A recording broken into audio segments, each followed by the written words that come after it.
किसी टूटी फूटी जगह पर रिक की कोई बुरी तरह से पिटाई कर रहा है। क्या मैं मरने वाला हूँ? तभी धूल के पीछे हम उसके मेंटोर्स को देखते हैं जो बेचारे की मरहम पट्टी करने की जगह उसकी तारीफ करते हैं कि 2 साल में उसने बहुत अच्छी ट्रेनिंग की है, तो अब तो वो ई रैंक एग्जाम को क्लियर कर ही लेगा। तारीफ तो बहुत अच्छी है, वैद को तो बुला दो यार। इस दुनिया में ज्यादातर एडवेंचरर्स जवान लोग होते हैं क्योंकि एडवेंचरिंग में उनके शरीर पर बहुत ज्यादा असर पड़ता है, लेकिन अभी भी कई अधेड़ उम्र के लोग हैं जो कि अपने सपने को पूरा करना चाहते हैं और इसलिए रिक भी एंट्रेंस एग्जाम देना चाहता है। रिक रिसेप्शनिस्ट के पास जाकर अपना एग्जामिनेशन कार्ड मांगता है। वो लड़की रिक को पहचान जाती है लेकिन रिक उसे नहीं पहचानता, तो वो अपना नाम मेलिसा बताती है। तो रिक को भी याद आ जाता है कि वो उससे 2 साल पहले मिला था, वो साथ में पहले काम किया करते थे, पर अचानक से ही रिक ने रिजाइन कर दिया क्योंकि वो एक एडवेंचरर बनना चाहता था। हाँ, मुझे पता है कि 30 साल की उम्र में एडवेंचरर बनना अजीब है बहुत, और मैं तो अब 32 साल का हो गया। तभी वहाँ एक एडवेंचरर आता है। ओए होए सेक्सी सोनिए, मेरे साथ घूमने चलेगी? एलिसा उसे मना करती है लेकिन फिर वो जोर जबरदस्ती करने लगता है, तो रिक उसे पीछे खींचता है और उसके पेट पर हल्का सा हाथ रखता है, लेकिन उसके हाथ में इतनी ज्यादा ताकत थी कि वो उससे बेहोश हो जाता है। एग्जाम नंबर मिलने के बाद वो बाहर आता है जहाँ एक मेट जिसका नाम रेनेट है उससे पूछती है कि क्या उसे एग्जामिनेशन नंबर मिल गया, जिसपे वो हाँ कहता है, लेकिन बात करने के दौरान उसका ध्यान कहीं और ही था। जब रेनेट उसे अपनी नजरें हटाने को कहती है, नहीं ऐसा कुछ नहीं है, मैं बस एग्जाम के बारे में सोच रहा था। वहीं दूसरी तरफ बाकी के एडवेंचरर्स उसके आर्मर पे लगे हुए निशान को देखकर हैरान हो जाते हैं क्योंकि वो आर्मर डेंस स्टील का बना है, तो ये हाथ जिसका भी है वो बहुत ज्यादा ताकतवर है। तभी वहां पर 2 आदमी आते हैं जो कि उसी को ढूंढ रहे थे। वो एक के रैंक एडवेंचरर है जिसे असॉल्ट की वजह से पुलिस ढूंढ रही है। इसके बाद हम एग्जाम में जाते हैं जहाँ रिक का माना लेवल चेक होना था। वहाँ पे किसी का भी लेवल डी से कम नहीं था, लेकिन जब रिक अपना टेस्ट देता है उसका लेवल F- निकलता है। इसकी वजह से वहाँ खड़े बाकी के लोग उसका मजाक उड़ाने लगते हैं, लेकिन उसके वहां से जाते ही वो क्रिस्टल बॉल टूट जाती है। इसके बाद सभी की अटैक पावर्स को चेक किया जाना था, जिसके लिए सभी एग्जामिनीज को अपनी पूरी ताकत से उस स्लाइम के ऊपर हमला करना है। ये एक ऐसा स्लाइम है जो कि किसी भी तरह के अटैक को अब्सॉर्ब कर सकता है। ये सुनकर रिक अपनी ट्रेनिंग को याद करने लगता है। जब वो गोल्डन स्लाइम के साथ ट्रेन कर रहा था, उसके मेंटोर ने उससे कहा था, तुम्हारे मुक्कों में इतनी जान होनी चाहिए कि तुम एक पंच से एक गोल्डन स्लाइम बैग को डिस्ट्रॉय कर दो। पर ये तो इम्पॉसिबल है, गोल्डन स्लाइम बैग तो एक ड्रैगन के दांत जितने तगड़े होते हैं। अगर तुम एक एडवेंचरर बनना चाहते हो तो कम से कम तुम्हें ये तो करना ही होगा। और जब वो अपने हल्के से पंच से उसे डिस्ट्रॉय कर देता है तो रिक भी उसे तोड़ने के लिए ट्रेनिंग करने लगता है, भले उसे रोज 50,000 बार ही क्यों ना पंच करना पड़े। कितनी घटिया ट्रेनिंग थी यार, मेरे हाथों का बुरा हाल हो जाता था। एक बंदा स्ट्रेंथनिंग मैजिक का यूज करके उस लाइन पर अटैक करता है, जिसके बाद एक सर चढ़ा नोबल का बच्चा आता है। कहा जाता है कि ये सिर्फ 11 साल का है, लेकिन फिर भी ये एक सी रैंकर जितना ताकतवर है। इसके बाद वो छुटकू हेल फ्लेम स्पेल को कास्ट करने लगता है, जो देख के सभी लोग शॉक हो जाते हैं। लेकिन रिक इसलिए शॉक था क्योंकि वो फायर बॉल बहुत ज्यादा छोटा है, पर बाकी के एग्जामिनर्स उसके अटैक को देखकर इंप्रेस हो जाते हैं। ये लोग मोमबत्ती की तारीफ कर रहे हैं जो मास्टर मेरे ऊपर फेंका करती थी, उसके सामने तो ये कुछ भी नहीं है। अच्छा, लगता है इस बच्चे ने उसे छोटा कर दिया होगा ताकि ये बिल्डिंग ना डिस्ट्रॉय हो जाए। इसके बाद सभी लोग अपना टेस्ट देते जाते हैं और आखिर में रिक की बारी थी। एक सेकेंड, क्या तुम सच में 30 साल से भी ज्यादा के हो? तुम काफी लेट हो इस एग्जाम को देने के लिए। ट्रेनिंग का फायदा तभी होता है जब काफी कम उम्र में उसे शुरू किया जाए, और जितना खराब तुम्हारा माना एग्जाम स्कोर था, तुम्हें तो अभी ही यहाँ से वापस चला जाना चाहिए। मुझे पता है कि मेरी उम्र की वजह से सभी लोग मुझे जज कर रहे हैं, लेकिन मैंने यहाँ तक पहुँचने में बहुत मेहनत की है। मैं तब तक पंच करता रहता था जब तक कि मेरे हाथों से खून ना निकल जाए, और तब भी मेरे मास्टर मुझे रुकने नहीं देते थे। अब मैं पीछे नहीं हट सकता। और जब वो उसे पंच मारता है, वो स्लाइम बैग दीवार को तोड़ता हुआ बाहर चला जाता है, जिसकी वजह से सभी लोग शॉक हो जाते हैं। ये क्या था? ये बैग इतना कमजोर क्यों निकला? ये ऐसा कैसे कर सकता है? ये तो मेरा स्टेज था, मुझे चमकना था यहाँ, पर मेरी स्पेशलिटी डिफेंस मैजिक है। मैं अगले टेस्ट में इसे दिखाऊंगा। लेकिन जब अगला टेस्ट शुरू होता है, उसका मुंह बंद हो जाता है क्योंकि रिक ने आसानी से फोर्थ नेचर के मैजिक को भी ब्लॉक कर दिया था। एग्जामिनर उसकी तारीफ करता है और उसे लगता है कि वो अपनी पूरी ताकत का यूज नहीं कर रहा, क्योंकि अभी तक खुद को डिफेंड करने के लिए वो बस फर्स्ट नेचर स्पेल का ही यूज कर रहा है। तो वो उससे कहता है कि इसके बाद वो हायर टियर मैजिक का यूज करे। असल में बात यह है कि फर्स्ट ऑर्डर के अलावा अलावा मैं कोई और स्पेल्स यूज नहीं कर सकता। क्या ये सच में बस फर्स्ट ऑर्डर स्पेल यूज कर सकता है? इसका माना कंट्रोल तो इतना अच्छा है। आप फिक्र मत कीजिए, आप जो भी हमला करेंगे मेरा फर्स्ट ऑर्डर स्पेल उसे ब्लॉक कर देगा। लेकिन इस चीज को एग्जामिनर बेइज्जती की तरह लेता है और अपने फिफ्थ नेचर स्पेल को तैयार करने लगता है। जब वो अपने स्पेल को कास्ट करता है चारों तरफ उसकी शॉक वेव फील होती है और वो साइक्लोन इतना बड़ा था कि टाउन के दूसरे कोने से एक नाइट उसे देख पाता है। थोड़ी देर बाद सिल्वेस्टर एग्जाम सेंटर पर आता है और उसके पूछने पर उसे रिपोर्ट दी जाती है कि एक एफ्रैक एडवेंचरर ने एक स्लाइम बैग को पूरी तरह से डिस्ट्रॉय कर दिया और 50 ईयर अटैक को सिर्फ बेसिक डिफेंस का यूज करके ब्लॉक कर दिया। वहीं दूसरी तरफ रिटन एग्जाम दे रहा था।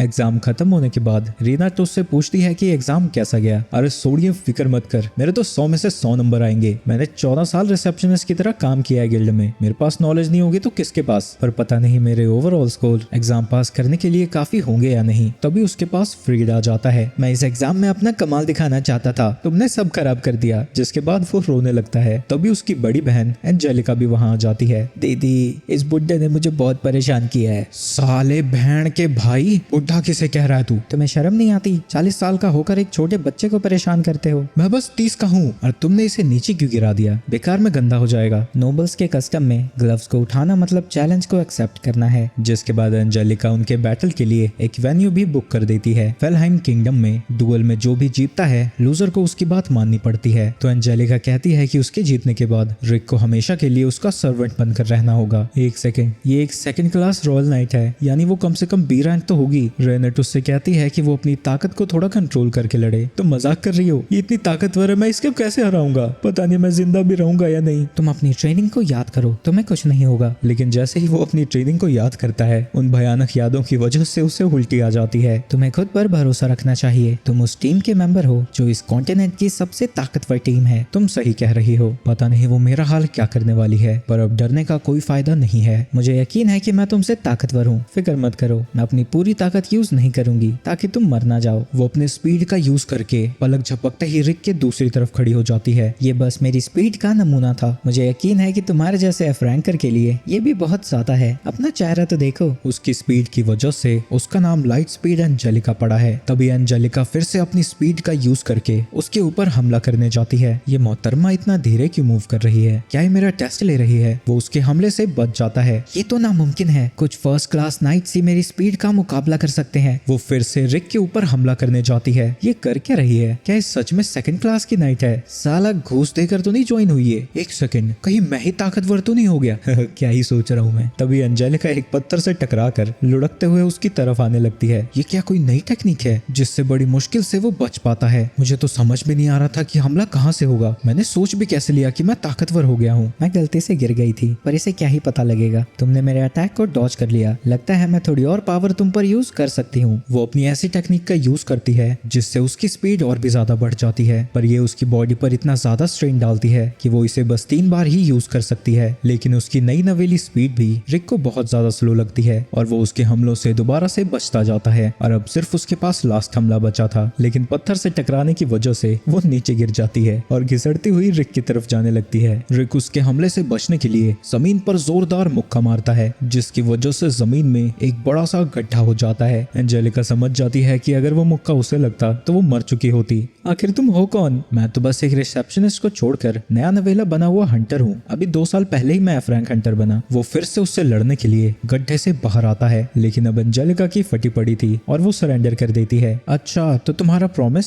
यानी अब तुम मेरी नौकर बनोगी ना हमेशा के लिए? लेकिन एंजेलिका इसके बारे में भूल ही चुकी थी और वो बिना कुछ कहे वहाँ से भाग जाती है। रिक को बैट से कोई मतलब नहीं था तो वो उसके पीछे नहीं जाता। हमें तुम्हारे रिजल्ट्स के लिए वापस भी जाना है और मास्टर ब्रॉस्टन और बाकी सभी मास्टर्स भी यहाँ आने वाले हैं। वो सब क्यों आ रहे हैं? रेनट और रिक एग्जाम सेंटर में वापस जाते हैं, जहाँ एलिसा उन्हें बताती है कि उनके एग्जाम कार्ड्स के जरिए उन्हें रिजल्ट्स का पता लग जाएगा। रिक बहुत ही घबराया हुआ था, लेकिन तभी रिजल्ट आ जाता है और वो देखता है कि वो पास हो गया है। रिक और रेनेट बात कर ही रहे थे, लेकिन तभी फ्रीड का सबसे बड़ा भाई वहाँ आकर रेनेट पर लाइन मारने लगता है। रास्टर को उसके साथ फ्लर्ट करता हुआ देखकर रिक भड़क जाता है। तुम मेरी गर्लफ्रेंड के साथ फ्लर्ट नहीं कर सकते। अभी रास्टर की नजर उसके एग्जाम कार्ड पर जाती है। तुम 30 साल से ज्यादा के हो चुके हो और अभी तक एफ रैंक पर अटके हो। मैंने तो 14 साल की उम्र में ही ई रैंक का एग्जाम पास कर लिया था। अभी मैं एक ए रैंकर हूँ और यहाँ पर एग्जामिनर बनकर आया हूँ। उसकी बातें सुनकर वो थोड़ा घबरा जाता है और रास्टर दोबारा से रेनेट को डेट के लिए पूछता है। असल में रिक मेरा बॉयफ्रेंड है और वैसे वैसे भी तुमसे बास आ रही है, सांडे का तेल लगा के आए हो क्या? तुम बस दुआ करो कि मैं तुम्हारा एग्जामिनर ना बनूं, वरना तुम सोच ही सकते हो मैं तुम्हारा हाल क्या करूंगा। तभी रिक देखता है कि उसके हाथ कहीं फंसे हुए हैं तो शर्मा कर दूर हो जाता है। माफ करना, मैंने कहा तुम मेरी गर्लफ्रेंड हो, लेकिन वो कहती है कि उसे अच्छा लगा कि वो उसे बचाने आया। दूसरी तरफ रेस्टर एक रेस्टोरेंट में था। वो साला 2 कौड़ी का बुढ़ा खून खौला के रख दिया उसने मेरा। बड़े भैया। वहाँ फ्रीड और एंजेलिका रोते हुए पहुंचते हैं। एक 40 साल का बुढ़ा हमें बहुत बुली कर रहा है और वो ढोल के बहाने मेरा फायदा भी उठाना चाहता था। उसकी हिम्मत कैसे हुई डार्माउट फैमिली के मेंबर्स को रुलाने की। एक सेकंड, 40 साल का बुढ़ा? रेस्टर समझ जाता है कि वो रिक के बारे में बात कर रहे हैं। वहीं दूसरी तरफ रेनेज रिक से कहती है कि वो अपनी पूरी ताकत का यूज ना करे, बस वो रेस्टर मेरा एग्जामिनर ना बने यार। तभी उसका एग्जामिनर लिंक्स लॉरेट खुद को इंट्रोड्यूस करता है। तुम 30 साल की उम्र में भी एक एडवेंचरर बनना चाहते हो, तुम्हारी दिलेरी तो बहुत कमाल की है। एक अधेड़ उम्र के आदमी को देखकर मैं भी मोटिवेट हो गया हूँ। असल में मैं भी 24 साल की उम्र में एडवेंचरर बना था। उससे हाथ मिलाने के बाद मैं समझ गया हूँ उसने बहुत कड़ी ट्रेनिंग की है, लगता है मुझे भी मेहनत करनी होगी। तभी रेस्टर उससे मिलने आता है। तभी पार्टिसिपेंट्स को बताया जाता है कि लिंक्स बीमार हो गया है तो इनका एग्जामिनर रेस्टर बनेगा।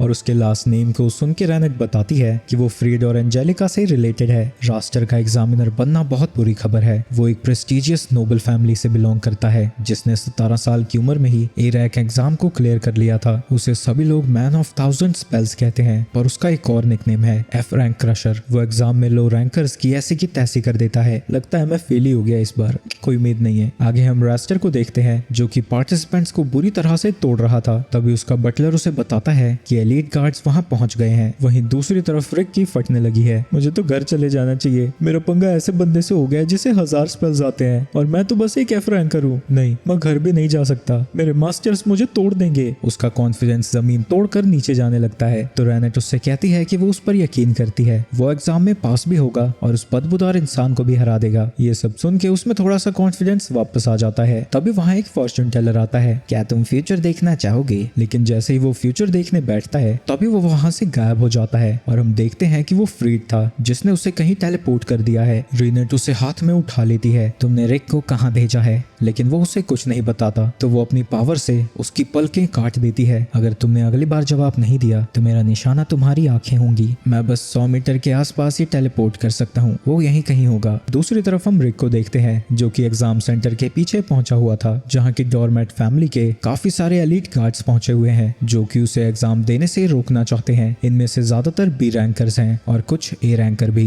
इन सबको देखकर रिक डर जाता है। इतने सारे लोग, वो भी सब के सब हाई लेवल, मैं क्या करूं? तभी उसके मास्टर्स भी वहां आ जाते हैं। मम्मी ये भी आ गए। तुम यहाँ कर क्या रहे हो? तुम अंदर एग्जाम क्यों नहीं दे रहे? ओए बटलर वाले भैया, जान प्यारी है तो भाग जाओ यहाँ से। तभी एक टकलू गार्ड ब्रॉस्टन पर हमला कर देता है, लेकिन उसके टच होते ही उसकी तलवार ही टूट जाती है और जब वो उसके ऊपर मुक्का मारता है वो उसके पंच को रोककर अपनी मुट्ठी में ही उसके हाथ को तोड़ देता है। लेकिन बाद में वो उसे हील भी कर देता है। तुमने कुछ उटपटांग किया है ना, तभी ये लोग तुम्हारे पीछे पड़े हैं। फिक्र मत करो, मैं शांति से निपटाता हूँ सब कुछ। ये देखो मेरी नई इन्वेंशन, इसका नाम मैंने जूली रखा है। जिसके बाद मिजेट उन सभी के ऊपर फायर करना शुरू कर देता है। आपने तो कहा था आप इसे शांति से निपटाएंगे, ये किस प्रकार की शांति है? अरे फिक्र मत करो, ये मरे नहीं है शायद। वहीं एक एलीट गार्ड हॉस्टेज में ले लेता है। अगर तुम मरना नहीं चाहते तो धीरे धीरे पीछे हट जाओ। लेकिन वो उसकी नहीं सुनता और एलिस को हिट भी करता है। इसकी वजह से एलिस को गुस्सा आ जाता है जो कि अपने हमले से उन तीनों को राख में बदल देती है। एलीट गार्ड्स को समझ नहीं आता कि यहाँ चल क्या रहा है। वो लड़की एक वैम्पायर है जो सिर्फ 10 साल की होने के बावजूद भी दुनिया की सबसे ताकतवर मेज है और इसका नाम एलिसरेट है। ये दूसरा हाफ एल्फ और हाफ डॉर्फ भले ही जवान दिखता है पर उसकी उम्र 50 साल से भी ज्यादा है। कहा जाता है कि उसकी टेक्नोलॉजी 1000 साल आगे की होती है और वो ऑर्क जो कि बहुत ज्यादा इंटेलिजेंट है और उसके पास सुपर ह्यूमन स्ट्रेंथ है, इसलिए उसे द वाइस ऑर्क ब्रॉस्टन भी कहा जाता है। वो सब के सब एस रैंक एडवेंचरर्स हैं। बटलर को कभी नहीं लगा था कि वो इतने महान लोगों से मिलेगा, पर क्योंकि अब वो मिल चुका था वो एलीट गार्ड से रिटायर ले लेता है। लेकिन जिन लोगों ने क्विट नहीं किया था उनका सामना एलिस से होता है। वहीं रिक सारी दर्दनाक चीखों को इग्नोर करके सिर्फ एग्जाम पर फोकस करने लगता है और वो वापस से रेनेट के पास आ जाता है जो कि फ्रीड को दूसरी तरफ फेंक देती है। कुछ देर में ही उन्हें लिंक्स मिल जाता है जिसकी रेस्टर ने कुटाई कर दी थी। रेस्टर उसके पास आया था और उसने पूछा था कि उसका सपना सपना क्या है? मैं अपने गांव में बच्चों के लिए स्कूल बनाना चाहता हूँ। भाड़ में जाए वो बच्चे, तुम्हारी हिम्मत कैसे हुई सपने देखने की? और वो उसकी कुटाई कर देता है। उसने ये सब इसलिए किया था ताकि वो रिक का एग्जामिनर बन सके। इन सब की वजह से रिक को गुस्सा आ जाता है और भले ही वो पहले डरा हुआ था, अब वो बस उसे सबक सिखाना चाहता है। आगे हम रेस्टर को देखते हैं जो कि एग्जामिनीज की कुटाई करके उन्हें फेल कर रहा था और एडोल्फ उन्हें देख रहा था। उसके पास एक यूनिक एबिलिटी है जिससे वो लोगों के 4 स्टैट्स देख सकता है, जो कि है स्ट्रेंथ, डेक्सटेरिटी, माना कैपेसिटी और मैजिक कंट्रोल। एक एवरेज स्टैट वाला ट्रेनी रास्टर से बुरी तरीके से पिट जाता है और जब एडोल्फ रास्टर का स्टैट देखता है वो देखता है कि उसका माना बहुत ज्यादा है, लेकिन तभी उसकी आंखें दर्द होने लगती है क्योंकि किसी ताकतवर को देखने पर उसे दर्द होता है। तभी वो रिक को आता हुआ देखता है और वो उसका स्टैट चेक करता है। वो देखता है कि माना को छोड़कर उसके सारे स्टैट्स मैक्स हो रखे हैं और दर्द की वजह से वो जमीन पर लौटने लगता है। दूसरी तरफ एलिस रेनेट से मिलती है और वो उसे बताती है कि वो पहले रिक की कोवर्कर थी, तो रेनेट उसे बाकियों के साथ बैठने के लिए इनवाइट करती है। रेनेट, तुम्हें क्या लगता है? रेनेट कहती है कि वो आसानी से इसको पास कर जाएगा, पर एलिसा को लगता है कि रास्टर अपने मैजिक पावर से फ्रैंकर्स को बहुत बुरी तरह से मारता है, तो रिक शायद ही इसे पास कर पाएगा। तुम मेरे एलीट गार्ड से बच गए, कोई बात नहीं, वो कमजोर थे, मुझे उनके जैसा मत समझना। तुम एडवेंचरर क्यों बनना चाहते थे? क्योंकि मेरे में टैलेंट था और मैं एक हाई रैंकर बनना चाहता था ताकि मेरी फैमिली का नाम हो, पर अब मैं इन सब को छोड़ना चाहता हूँ क्योंकि अब ये सब मेरे लिए बोरिंग हो चुका है। उनकी लड़ाई शुरू हो जाती है और रास्टर एक फायर मैजिक से उसके ऊपर हमला करता है, लेकिन रिक जरा भी नहीं हिलता। तुम्हारी डर के मारे इतनी बुरी हालत है, लेकिन असल में वो रेनेट की बात को याद कर रहा था जिसने उससे कहा था कि वो शांत रहकर पहले रास्टर को ऑब्जर्व करे। इसके बाद रास्टर थर्ड नेचर स्पेल का यूज करता है, लेकिन रिक इसके बाद भी वहाँ से नहीं हटता। ये देख के एलिसा उसके लिए थोड़ा घबराने लगती है। तुम फिक्र मत करो, हमने उसे बहुत अच्छे से ट्रेन किया है। अगर कोई 20 साल की उम्र से ट्रेन करता तो उसकी माना कैपेसिटी बढ़ सकती है, लेकिन रिक ने 30 साल की उम्र में ट्रेनिंग शुरू की, इसलिए उसकी माना कैपेसिटी बहुत ज्यादा कम है। तो रिक ने अपनी बाकी सारी एबिलिटीज को उनके मैक्स तक ट्रेन किया है। इसके बाद हम पास्ट का सीन देखते हैं। तुम्हें इस पूरे जंगल को पार करके सामने के गांव में जाना है। वो सब तो ठीक है, पर ये क्या है? 100 किलो बांध दिया है आपने मेरे पैरों में। चुपचाप से आगे बढ़ो। जिसके बाद वो मॉन्स्टर से बचता हुआ जंगल के पार जाने लगता है। इसके बाद raster fourth nature of magic का यूज करता है, लेकिन रिक के उसके इस हमले का भी कोई असर नहीं होता। रेनेट एलिसा को बताती है कि रिक उनकी तरह अब एक एस रैंक एडवेंचरर बन चुका है, लेकिन वो भी इस बात को नहीं जानता। ये तो होना ही था, बॉस उसे ट्रेनिंग ऐसे करते थे। हर खतरनाक ट्रेनिंग के बाद वो उससे कह देते थे कि ये तो एक एफ रैंक एडवेंचरर भी कर सकता है। रास्टर अपने अर्थ मैजिक का यूज करके रिक को क्रश करना चाहता है, लेकिन रिक आसानी से उससे बाहर आ जाता है। तुम सच में अब मेरा सरदर्द बन चुके हो। वो रिक को पंच करने जाता है, लेकिन रिक आसानी से उसके अटैक को ब्लॉक कर देता है और इससे रास्टर उड़ता हुआ पीछे जाता है। अब समझा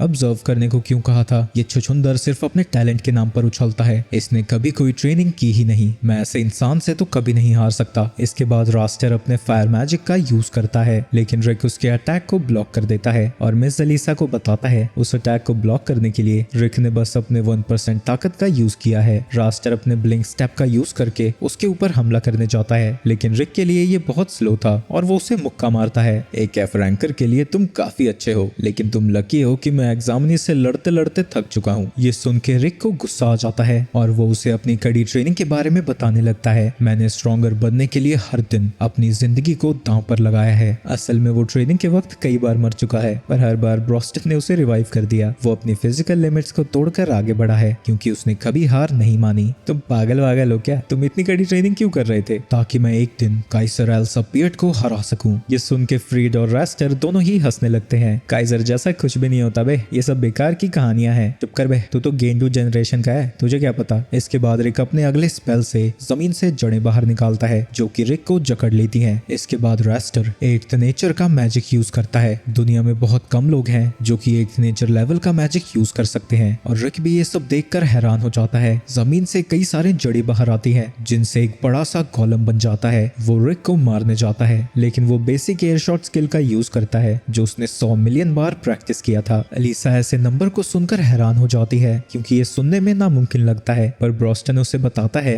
कि रिक ने ऐसा special time and space magic use करके किया है। रास्टर अपने स्ट्रॉन्गेस्ट अटैक स्पेल का यूज करके रिक पर हमला करता है, लेकिन रिक अपने बेसिक एयर शॉट स्पेल का यूज करके रास्टर पर भारी पड़ता है और उसकी ताकत इतनी ज्यादा थी कि वो गोलम एक्सप्लोड हो जाता है और रास्टर उड़ता हुआ बेंच पर गिरता है। अरीना के सभी लोग ये देखकर हैरान हो जाते हैं कि उनका स्ट्रॉन्गेस्ट एग्जामिनर एक एफ रैंकर से से हार गया। इसके बाद रिक अपनी पार्टी से मिलने जाता है, जो कि टेस्ट पास करने के लिए उसे कॉन्ग्रेचुलेट करते हैं और वो उनकी मदद के लिए उनका शुक्रिया अदा करता है। आगे रास्टर भी अपने सिबलिंग्स के साथ वहाँ आ जाता है। तुम्हें बस एक ही स्किल को ट्रेन करना चाहिए जब तक कि वो अपने लिमिट तक नहीं पहुंच जाती, लेकिन रास्टर को लगता है कि वो उसका मजाक उड़ा रहा है। प्रमोशन एग्जाम पर भी मैं ही तुम्हारा एग्जामिनर हूँगा, मैं तुम्हें तब सबक सिखाऊंगा। रास्टर वहाँ से चला जाता है, लेकिन एंजेलिका थोड़ी देर के लिए वहाँ रुकती है और उसके सामने बाव करके चली जाती है। ये क्या कर रही है? इसके बाद रेनेट और रिक रिजल्ट का इंतजार कर रहे थे। जो पास हुए थे उनका नाम अनाउंस किया जा रहा था, पर रिक काफी काम है। रेनेट उससे पूछती है कि कुछ देर पहले तो वो इतना नर्वस था, तो अब इतना काम कैसे है? मुझे बस कुछ याद आ गया। इसके बाद हम एक फ्लैशबैक देखते हैं। जब रिक छोटा था, उसने हीरो यामाटो के बारे में सुना था, जो कि काइजर को हराना चाहता था, क्योंकि उसे हराने पर उन्हें एक ऐसा ट्रेजर मिलता है जो कि किसी भी विश को ग्रांट कर सकता है, और वो भी एक एडवेंचरर बनना चाहता है। लेकिन उसके पेरेंट्स कहते हैं कि ये काफी खतरनाक है और काइजर सिर्फ एक कहानी है, तो उसे एक स्टेबल जॉब पर काम करना चाहिए। लेकिन एक दिन एक डॉक्टर उसे बताता है कि उसके पास एक यूनिक स्किल है जो कि अभी एक्टिवेट नहीं हुई है। उसे याद आता है कि यामाटो के पास भी सेम स्किल थी। ये सोच के वो खुश हो जाता है और उसे लगता है कि वो एक ग्रेट एडवेंचरर बन सकता है। रिक अपने स्किल के एक्टिवेट होने का इंतजार करता रहता है, लेकिन जैसे जैसे समय बीतता जाता है वो दुखी हो जाता है। उसके दोस्त उससे कहते हैं कि उसे पहले एक एडवेंचरर बन जाना चाहिए, क्योंकि बिना स्पेशल स्किल्स वाले एडवेंचरर्स भी काफी अच्छा पैसा कमा सकते हैं। मैं बस अपने सपने को पूरा करना चाहता हूँ। लेकिन अंत में रिक अपने सपने को छोड़ देता है और गिल्ड में रिसेप्शनिस्ट की तरह काम पर लग जाता है, जिससे उसके पेरेंट्स भी बड़े खुश हो जाते हैं। वो वहाँ पर 14 साल तक काम करता है, लेकिन वो कभी भी वहाँ खुश नहीं था। रिक अपने स्किल को एक्टिवेट करने में लगा रहता है, लेकिन कुछ भी काम नहीं आता। आखिर में रिक हार मान जाता है और जो बचपन में उसने बुक पढ़ी थी वो रख देता है। वो एलिसा के साथ काम करता है और अपनी नॉर्मल जिंदगी जीता रहता है। तभी एक दिन उसका दोस्त आता है। अब मैं एक बी रैंक एडवेंचरर बन चुका हूँ। अब मैं सिर्फ एडवेंचरिंग से ही इतना पैसा कमा लूंगा कि मुझे कोई और काम करने की जरूरत नहीं पड़ेगी। ये सुन के रिक को जलन होती है, लेकिन वो उसे छुपाकर उसे बस कॉन्ग्रेचुलेट करता है। पर रात को वो बहुत ज्यादा पी लेता है। मैं 14 साल से रिसेप्शनिस्ट की तरह काम कर रहा हूँ, मुझे अपना सपना नहीं छोड़ना चाहिए था। वो अपने ख्यालों में ही गुम था।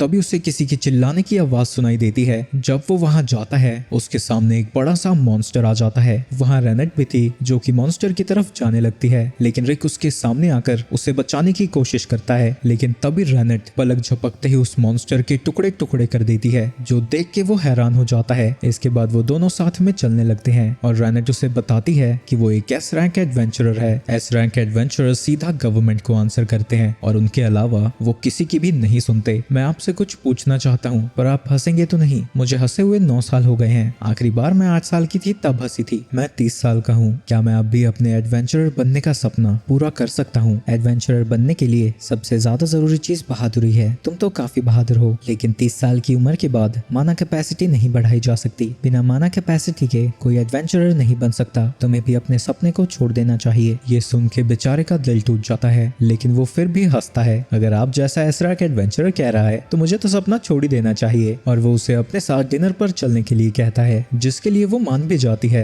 ये मान कैसे गई? अगले दिन वो पूरा समय बड़ा खुश दिख रहा था, लेकिन जब वो रेनेट के पास जा रहा था, एक मॉन्स्टर्स का झुंड सिटी पर हमला कर देता है। इन हरामजादों ने मेरा सारा प्लान खराब कर दिया, इन्हें मैं संभालती हूँ। और रेनेट पलक झपकते ही उन सभी मॉन्स्टर्स को काट डालती है। लेकिन तभी उसे एक ड्रैगन की प्रेजेंस फील होती है और उसकी बचपन की भयानक यादें फिर से उसके दिमाग में चलने लगती है। इसकी वजह से रेनेट अपने मैजिक पावर को कंट्रोल नहीं कर पाती। उसी वक्त वहाँ एक बड़ा सा ड्रैगन आ जाता है और सभी लोग उसे देखकर घबरा जाते हैं। जेड और बाकी एडवेंचरर्स उससे लड़ने की कोशिश करते हैं, लेकिन उनके अटैक से ड्रैगन का कुछ भी नहीं बिगड़ता। हम इतने ताकतवर मॉन्स्टर से नहीं लड़ सकते, सभी भागो यहाँ से। लेकिन तभी वो ड्रैगन उन्हें एक बैरियर से घेर लेता है और वो वहाँ से बाहर नहीं जा पाते। ये सब देखकर हिम्मत करके रिक आगे बढ़ता है। तो क्या हुआ, मैं एडवेंचर नहीं हूँ? एडवेंचर की मौत तो मर ही सकता हूँ। मम्मी डर लग रहा है। फिर भी वो एक पत्थर उठा के उस ड्रैगन के ऊपर फेंक देता है। रिक को उससे लड़ता हुआ देखकर बाकी एडवेंचरर्स में भी हिम्मत आ जाती है और वो उससे लड़ने लगते हैं, लेकिन वो अपने एक ही हमले से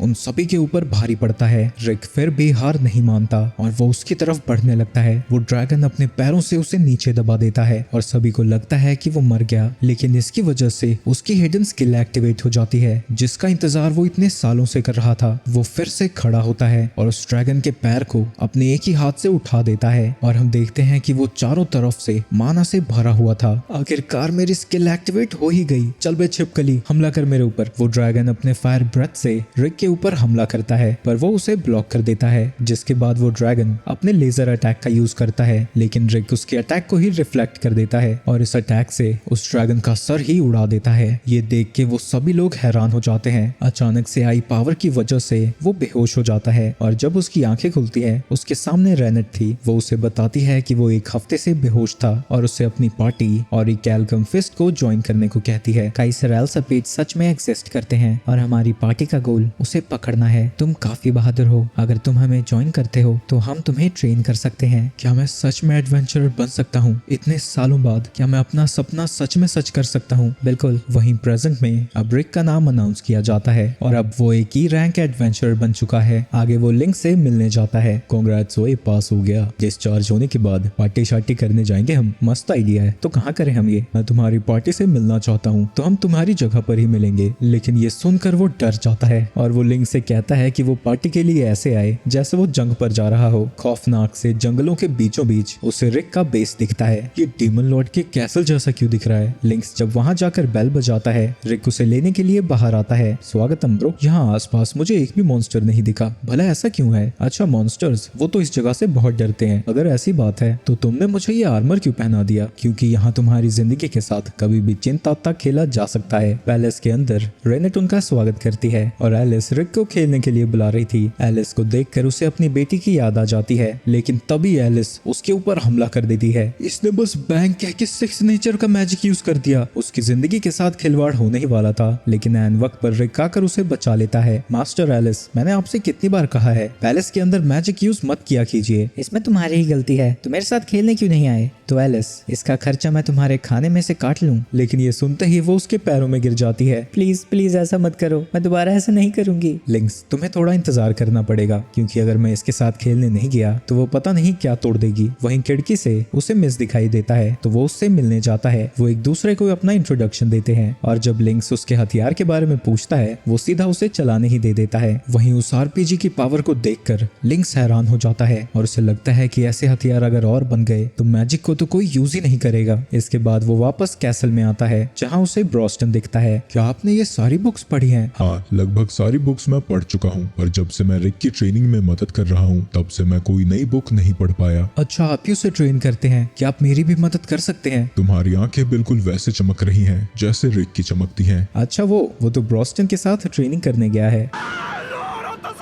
वहीं ब्रॉस्टन ने उसके पैरों पर भी सेम वेट डाल दिया था, जिसकी वजह से वो क्लिफ से फिसलकर नीचे गिर जाता है। उसे लगता है कि आज तो वो मर ही गया, लेकिन वो गिरकर भी जिंदा बच जाता है क्योंकि वो उस बीस्ट पर गिरा था जिसे रेनेट ने डिनर के लिए मारा है। उसकी जान बचाने के लिए लिंक्स उसका शुक्रिया अदा करता है, पर तभी ब्रॉस्टन वापस आकर उसे घसीट के ले जाने लगता है। आगे जब वो कासल में वापस आता है, मुझे तो लगा था हम बस हल्की सी ट्रेनिंग करने जा रहे हैं। यहाँ पर जो भी कुछ भी कहे तुझे उस पर यकीन नहीं करना चाहिए। मैं उसके साथ खेलना चाहती हूँ। अगर वो तुम्हारे साथ गया तो उसकी अस्थियां वापस आएंगी। ये सब तो तुम्हारी ही गलती है, तुमने इसे यहाँ इनवाइट ही क्यों किया? आगे वो दोनों चाय पीने के लिए बैठे हुए थे। रेनेट अच्छी लड़की है, क्या तुम दोनों रिलेशन में हो? नहीं, ऐसा नहीं है। वैसे भी अब तो मेरी उम्र 30 साल हो चुकी है। उम्र तो बस एक नंबर है। मेरी और मेरी बीवी में 20 साल का फर्क है। जो सुन के वो हैरान हो जाता है। आगे वो सब लोग साथ में डिनर कर रहे थे। तुम्हें चोर्स में उसकी मदद करनी चाहिए, यही मौका है उसके और करीब जाने का। और रिक रेनेट की मदद करने के लिए वहाँ से चला जाता है। मैं रिक की स्पेशल स्किल देखना चाहता हूँ। वो स्किल कुछ कंडीशंस के अंदर एक्टिवेट होती हैं और उनके ऊपर रिक का कोई कंट्रोल नहीं है। वो पहले ही एक एस रैंक एडवेंचरर जितना ताकतवर है। अगर उसकी स्किल एक्टिवेट हो जाती है तो वो हमसे भी ज्यादा ताकतवर हो जाएगा। हमारा मिशन काइजर को हराना है। क्या तुम 6 मैजिक स्टोन्स के बारे में जानते हो? वो सोर्स स्पाइरल का एक दरवाजा खोलते हैं जहाँ की वो काइजर रहता है। उन्हें पता है कि वो 6 जूल्स एक्टिवेट होने वाले हैं, क्योंकि ऐसा हर 200 साल पर होता है। इन जूल से बहुत ज्यादा मैजिकल एनर्जी बाहर आती है। अगर मुझे इस बारे में कुछ पता लगता है तो मैं आपको जरूर बताऊंगा। अरे मुझे ये तो बताओ, मैं उसके क्लोज कैसे जाऊं? वो हर चीज में इतनी अच्छी है कि मैं उसकी कोई मदद ही नहीं कर पाया। पर लिंक्स बस उसके ऊपर हंसता है। अगली सुबह हम एक गिल्ड को देखते हैं जहां वो सभी एक क्वेस्ट को एक्सेप्ट करने गए थे। आप इस क्वेस्ट को एक्सेप्ट नहीं कर सकते। इस क्वेस्ट को एक्सेप्ट करने के लिए हमें 4 लोगों की पार्टी चाहिए, जिसमें कम से कम 2 ए रैंक मेंबर्स हों। तो ब्रॉस्टन गिल्ड मास्टर से कहता है कि वो किसी ऐसे को भेज दें जो उनकी मदद कर सके। तो वो एक रे नाम की लड़की को कहता है कि वो उनके साथ जाए क्योंकि वैसे भी वो खतरनाक मिशन पर जाना चाहती थी। आगे वो सब मिशन पर निकल जाते हैं। रे उनसे पूछती है कि क्या वो किसी चीज की खोज कर रहे हैं। हम एक मैजिक स्टोन को ढूंढ रहे हैं। क्या उसकी कीमत बहुत ज्यादा है? हमें उसे बहुत सेफली हैंडल करना होगा क्योंकि वो मॉन्स्टर्स को अट्रैक्ट कर सकता है। तुम फिक्र मत करो, मैं मॉन्स्टर्स को आसानी से हैंडल कर सकती हूँ। मैं अभी F रैंक हूँ पर जल्द ही A रैंक पर पहुँच जाऊंगी। तुम्हारा रैंक क्या है? मैं अभी अभी E रैंक पर पहुंचा हूँ। इतनी उम्र में बस E रैंक पर? मुझे इसके जैसा तो बिल्कुल नहीं बनना। वहीं दूसरी तरफ रेनेट को उनकी फिक्र हो रही थी। अरे तुम फिक्र मत करो, उनके साथ ब्रॉस्टन है ना, कुछ नहीं होगा। वहीं वो अपनी नई इन्वेंशन का यूज करके हवा से उसकी स्कर्ट को उड़ाने की कोशिश करता है, लेकिन इसका रेनेट को पता लग जाता है और वो उसके डिवाइस को तोड़ देती है। वहीं दूसरी तरफ उन्हें वो क्रिस्टल की रोशनी दिख जाती है और जब वो उसकी तरफ जाने लगते हैं उन्हें सामने एक ड्रैगन दिखता है। उसे देखकर रे डर जाती है और उसे लगता है कि अगर उन्होंने कुछ किया तो वो बाकी के ड्रैगन्स को भी अपने पास बुला लेगा। लेकिन तभी उसे झटका लगता है क्योंकि ब्रॉस्टन जाकर उस ड्रैगन को जोरदार पंच मारता है। तुमने ये क्या किया? तुम तो हमें मरवा दोगे। अब और भी वाइवरन यहाँ आ जाएंगे। फिक्र मत करो, मैंने उसे नहीं मारा है। आखिर तुम लोग करना क्या चाहते हो? तभी रिक उसे लेके साइड में जाने लगता है। तुमने वाइवरन के बारे में कुछ नहीं कहा था। क्या तुम लोग मुझे मरवाना चाहते हो? हैं? तुमने तो कहा था कि तुम स्ट्रांग हो। वो तो मैं भविष्य काल में बात कर रही थी। वो दोनों आगे जा ही रहे थे, तभी एक वाइवरन उनके बगल में ही गिरता है और वो देखती है कि ब्रॉस्टन और एलिस उन वाइवरन्स की कुटाई कर रहे हैं। लेकिन तभी एक रेड कलर का वाइवरन उनके सामने आ जाता है। एक A रैंक एडवेंचरर भी उसे नहीं हरा सकता। हमें यहाँ से भागना चाहिए। मैं कुछ चेक करना चाहता हूँ, तुम यहाँ से जा सकती हो। मैं भी तुम्हारी मदद करना चाहती हूँ। वो स्पेल को कास्ट करना शुरू कर देती है, लेकिन तभी रिक एक पंच मारकर उस ड्रैगन की आधी बॉडी ही गायब कर देता है। ये सब क्या था? तुमने मुझे भागने को क्यों कहा था? तुम लोग आखिर हो क्या? अगले दिन रे गिल्ड मास्टर को बता रही थी कि वो लोग एक वाइवरन की बॉडी को लेके गए थे ताकि वो उसे खा सके। अब तो तुम्हें समझ आ गया ना कि एडवेंचर बनना कितना खतरनाक है, लेकिन उल्टा अब वो और भी ज्यादा मोटिवेटेड है। वहीं उन मैजिक स्टोन्स में से एक उन्हें मिल चुका है। मिस जब अपने मैजिक का उस पर यूज करता है, वहाँ पर एक मैप बन जाता है और उन्हें पता लग जाता है कि अगला स्टोन हेराटोपिया में है, जो कि अपने खतरनाक कॉम्बैट स्पोर्ट के लिए फेमस है। 400 साल पहले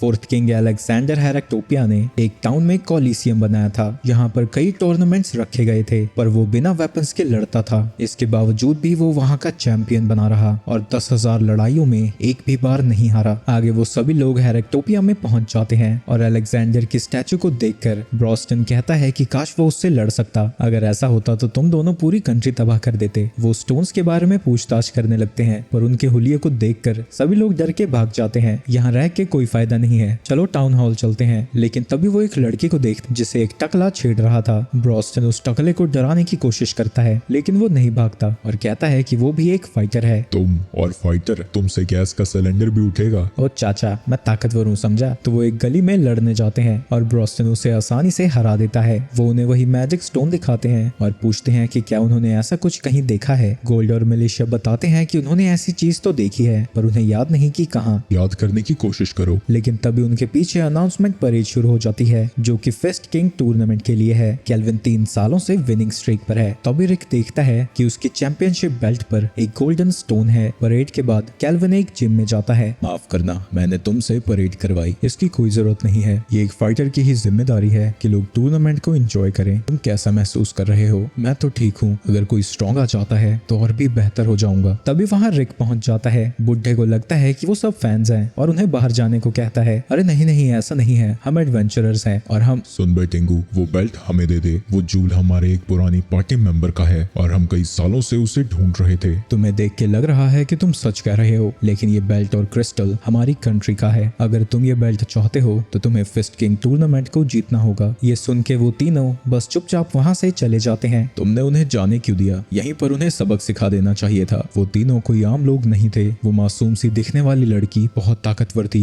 उस अधेड़ उम्र के लड़के में माना नहीं था, लेकिन उसने अपनी बॉडी को बहुत ज्यादा ट्रेन किया है और उन सब में सबसे ज्यादा खतरनाक वो ऑर्क था। अगर हम उनसे यहाँ लड़ते तो यहाँ सभी लोग मारे जाते। अगर हमें वो बेल्ट चाहिए तो हमें इस टूर्नामेंट को जीतना ही होगा, लेकिन पार्टिसिपेट करना भी कोई आसान काम नहीं है। हमें सबसे पहले ईस्ट और वेस्ट में होने वाले क्वालिफायर राउंड्स को पास करना होगा और जो भी क्वालिफाई होंगे उनके बीच में एक लीग होगी और जो भी इस लीग में जीतेगा वो टूर्नामेंट में पार्टिसिपेट कर सकता है। रिक, तुम वेस्ट लीग में पार्टिसिपेट करना और मैं ईस्ट में। क्या आप ठीक रहेंगे? आप अकेले कैसे जाएंगे? अरे तुम फिक्र मत करो, मैंने गोल्ड को अपने गाइड की तरह हायर किया है। ब्रॉस्टन ईस्ट में चला जाता है और रिक रेनेट के साथ वेस्ट की तरफ जाने लगता है, लेकिन टूर्नामेंट में जाने से पहले उसे फाइटर फाइटर बनने के लिए एक टेस्ट देना होगा। क्या मेरा अपोनेंट स्ट्रांग है? तुम्हारा अपोनेंट एक भी क्वालिफायर नहीं हारा है। फिक्र मत करो, तुम्हें जीतने की जरूरत नहीं है। अगर तुम्हारी एबिलिटीज अच्छी है तो तुम एक फाइटर बन जाओगे। और हम देखते हैं कि उसकी अपोनेंट एंजेलिका है। वो बड़ी ही तैश में बाहर आ रही थी, लेकिन जैसे ही उसकी नजर रिक पर जाती है, डर के मारे उसकी फट जाती है। इसने मेरे ए रैंकर भाई को हराया था, इसे मैं भला कैसे हराऊंगी। वो डिसाइड करती है कि वो शुरू से ही अपनी पूरी ताकत से उसके ऊपर हमला करेगी, लेकिन जैसे ही वो अटैक करने जाती है वो फिसल के नीचे गिर जाती है। और ऐसा उसके साथ एक बार नहीं कई बार होता है, और वो समझ जाती है कि ये सब रिक ही कर रहा है। मस्त मूव है ना ये, मैंने कुछ समय पहले ही सीखा ये। इससे अपोनेंट को चोट भी नहीं लगती और वो हार भी मान लेता है। मैं इतने से हार नहीं मान सकती। और वो रिक से थोड़ी दूरी बनाती है, लेकिन इस बार भी रिक उसे नीचे गिरा देता है। चाहे कुछ भी हो जाए मैं हार नहीं मानूंगी। ये देख के रिक इम्प्रेस हो जाता है और सीरियसली उससे लड़ने ही वाला था, लेकिन तभी वो हार मान लेती है। मैच खत्म होने के बाद एंजेलिका उसके पास रोते हुए जाती है। तुम बार बार मेरी बेइज्जती क्यों करते रहते हो? तो वो उसे चुप कराने के लिए मिलिशिया के रेस्टोरेंट में लेकर जाता है। तुम यहाँ पर क्यों आए हो? मैं फेस्ट किंग टूर्नामेंट में पार्टिसिपेट करना चाहता हूँ। मैं यहाँ पर 4 महीने पहले आई थी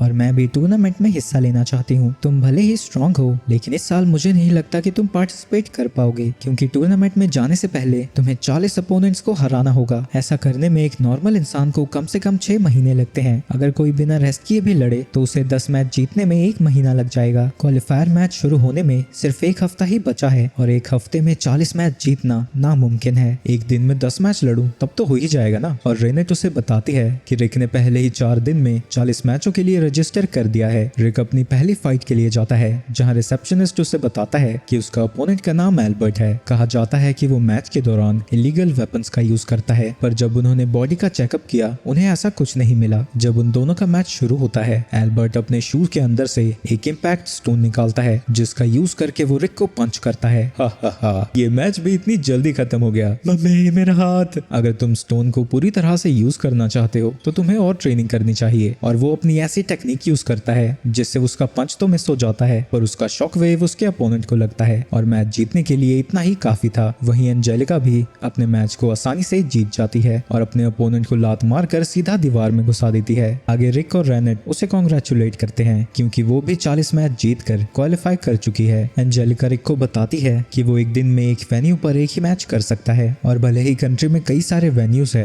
वो एक दूसरे से बहुत ज्यादा दूर है, तो 10 मैचेस में लड़ना उसके लिए नामुमकिन है। तुम्हारा अगला मैच 30 किलोमीटर दूर है, तो अगर तुम कैरेज भी। कैरेज? तेरा दिमाग खराब है, मुझे जल्दी ही जाना है तो मैं दौड़ कर जाऊंगा। तुम्हारे में अक्ल नहीं है क्या? दिमाग नहीं है तुम में? पागल हो। लेकिन रिक दौड़ता हुआ वहाँ से चला जाता है। क्या तुम उसका मैच देखना चाहोगी? मैं चाहती तो हूँ पर नामुमकिन है ये। तो रेनेट एंजेलिका को उठा लेती है और बिल्डिंग्स पर कूदती कूदती वहाँ से जाने लगती है। एंजेलिका डर जाती है, पर रेनेट उससे कहती है कि यही एक तरीका है समय पर पहुँचने का। 4 दिन बाद एंजेलिका को यकीन नहीं होता कि रिक सच में 40 मैच जीत चुका है। शुक्र है वो कम से कम मेरे ब्लॉक में नहीं है। क्या तुम भी टूर्नामेंट को जीतना चाहती हो? मुझे पता है ये नामुमकिन है, क्योंकि रिक जो पार्टिसिपेट कर रहा है, ब्रॉस्टन भी इसमें पार्टिसिपेट कर रहा है। ये सुन के वो और भी ज्यादा दुखी हो जाती है। क्या तुम रिक के साथ रहकर परेशान नहीं हो जाती? अगर ऐसा ही चलता रहा तो लोगों को लगेगा कि तुम दोनों लवर्स हो। मुझे इससे कोई फर्क नहीं पड़ता, वैसे भी वो मुझे पसंद है। तभी वहाँ पर एक वेटर आ जाता है जो अपना सर पटक कर उनकी मदद मांगता है। वहीं दूसरी तरफ रिक के पास एक स्नेप नाम का बंदा आता है जो कि कमेटी का चेयरमैन है, जो वेस्ट की लीग को मैनेज कर रही है। तुम मुझे कैसे जानते हो? तुम कंट्री की हिस्ट्री में सबसे फास्टेस्ट क्वालिफायर हो, तो मैं तुम्हें कैसे नहीं जानूंगा। एक बंदा उसे बताता है कि एंजेलिका वहाँ नहीं है। क्या तुम उसे जानते हो? हम क्लोज हैं। तुमने फाइटिंग कब छोड़ी? ये सुन के वो हैरान हो जाता है। तुम्हें कैसे पता चला? जब मैंने तुमसे हाथ मिलाया मुझे पता लग गया कि तुम एक ट्रेंड फाइटर हो। 20 साल पहले मैंने एक टूर्नामेंट जीता था, लेकिन 23 साल की उम्र में ही मैं रिटायर हो गया। तो वो टूर्नामेंट मेरी अकेली विक्ट्री थी। हमारी कंपनी एक पार्टिसिपेंट भी टूर्नामेंट में भेजने वाली है। जाने से पहले वो रिक से कहता है एंजेलिका को बता देना कि वो ज्यादा टाइम बर्बाद ना करे। रिक मलेशिया के रेस्टोरेंट में जाता है, जो कि उसे सावधान रहने को कहती है, क्योंकि भले ही स्नेप जेंटलमैन जैसा दिखता हो, लेकिन रूमर्स हैं कि वो अंडरवर्ल्ड से कनेक्टेड है। उसकी कंपनी इस टूर्नामेंट की स्पॉन्सर है और इसलिए वो एक पार्टिसिपेंट को भी भेज सकते हैं, क्योंकि उनके पास एक फ्री स्लॉट है। वहीं दूसरी तरफ एंजेलिका और रेनेट ने बनी सूट्स पहने हुए हैं और वो लोगों को बुला रहे हैं ताकि वो टूर्नामेंट में करें। वाह एंजेलिका, आप तो कमाल कर रही हैं। लेकिन ये सुनकर वो भड़क जाती है। मैं तो ये करना भी नहीं चाहती थी, पर तुम्हारी वजह से मुझे मानना पड़ा। उसके सर से खून बह रहा था, तुम फिर भी उसे मना कर देती। हाँ बिल्कुल। तभी एक बंदा दारू पीकर लड़कियों को छेड़ने लगता है और वो अपनी छिछोरी हरकतें करने एंजेलिका के पास भी आ जाता है, तो वो दोनों मिलकर उसकी कुटाई कर देती है। एंजेलिका, ये कैसे कपड़े पहने हैं तुमने? लेकिन लेकिन जब वो रेनेट को देखता है वो अपने अलग ही सपनों में खो जाता है। इसके बाद हम केल्विन और उस बुढ़े को देखते हैं। उस ऑर्क ने 2 दिनों में ही क्वालिफायर राउंड्स को क्लियर कर लिया है और ऊपर से उसने अपने हर मैच को सिर्फ एक अटैक से जीता। वो मामूली सा दिखने वाला बंदा भी वेस्ट लीग को 4 दिनों में क्वालिफाई कर गया। लगता है इस साल चीजें काफी इंटरेस्टिंग होने वाली हैं। इसके बाद हम फ्लैशबैक का सीन देखते हैं जब वो केल्विन से पहली बार मिलने गया था, जहां वो देखता है कि केल्विन ने काफी सारे बंदों को अकेले ही हरा दिया है। वो पैसों का लालच देकर केल्विन को हेरेक्टोपिया बुलाना चाहता है, लेकिन इसमें उसका कोई इंटरेस्ट नहीं था।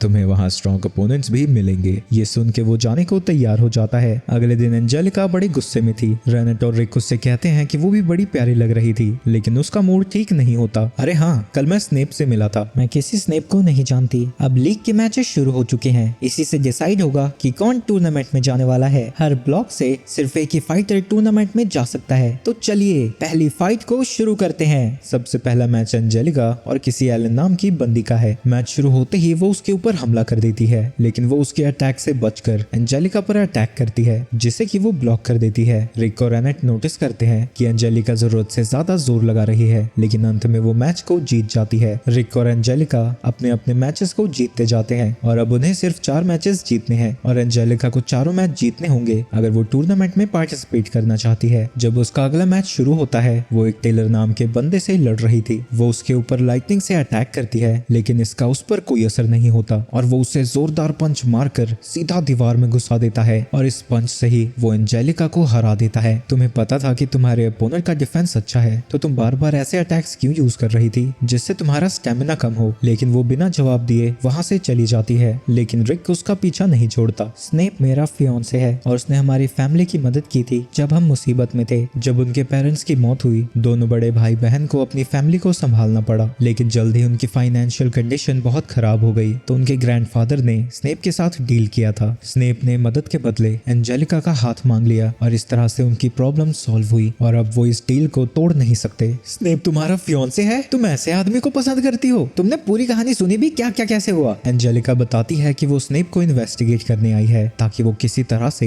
एंगेजमेंट को कैंसिल कर सके। तभी वो गाया नाम के एक बंदे को देखते हैं जिसने एक लड़की को गले से उठा रखा है जो गलती से उससे टकरा गई थी। टेलर उसे बचाने जाता है, लेकिन गाया उसे जमीन पर पटक देता है जिससे वो बेहोश हो जाता है। इसके बाद वो उस लड़की के कपड़े फाड़ने लगता है और जब एंजेलिका उसे रोकने आती है वो उसके ऊपर ही हमला कर देता है, पर रिक उसे रोक देता है। तभी वहाँ स्नेप आ जाता है। गाया, टूर्नामेंट तक खुद को कंट्रोल करो। जिसके बाद गाया वहाँ से चला जाता है। असल में गाया मेरा भाई है। जिसके बाद वो वहाँ से चला जाता है उसका टूर्नामेंट स्पॉन्सर करने। और तुम्हारी एंगेजमेंट में रिलेशन क्या है? उसने हमारी एंगेजमेंट में बहुत पैसे खर्च किए हैं, पर उसके एसेट्स काफी नहीं हैं, इसलिए वो टूर्नामेंट से पैसे कमाना चाहता है। लोग फाइटर्स पर काफी पैसे लगाते हैं, यानी वो मैच फिक्स करने वाला है। एंजेलिका कहती है कि वो अपने स्पॉन्सर स्लॉट से ऐसा करेगा और वो उसके स्पॉन्सर को हराना चाहती है ताकि वो शादी को कैंसिल कर दे, पर उसका फाइटर गाया होगा जिसे वो हरा नहीं सकती। मैं तुम्हें ट्रेन कर सकता हूँ। हैं? ये सब क्या हो रहा है? इतने सारा वजन? स्ट्रेंथनिंग मैजिक यूज करना मत भूलना, नहीं तो तुम मर भी सकती हो। अरे बताओ तो सही, हो क्या रहा है? लेकिन तभी वो दौड़ना शुरू कर देता है। जब तुम्हें एक फास्टर बंदे के साथ पेयर कर दिया जाता है, तुम्हारी बॉडी जल्दी से अडेप्ट होती है। अरे थोड़ी देर सोचने का तो मौका दो।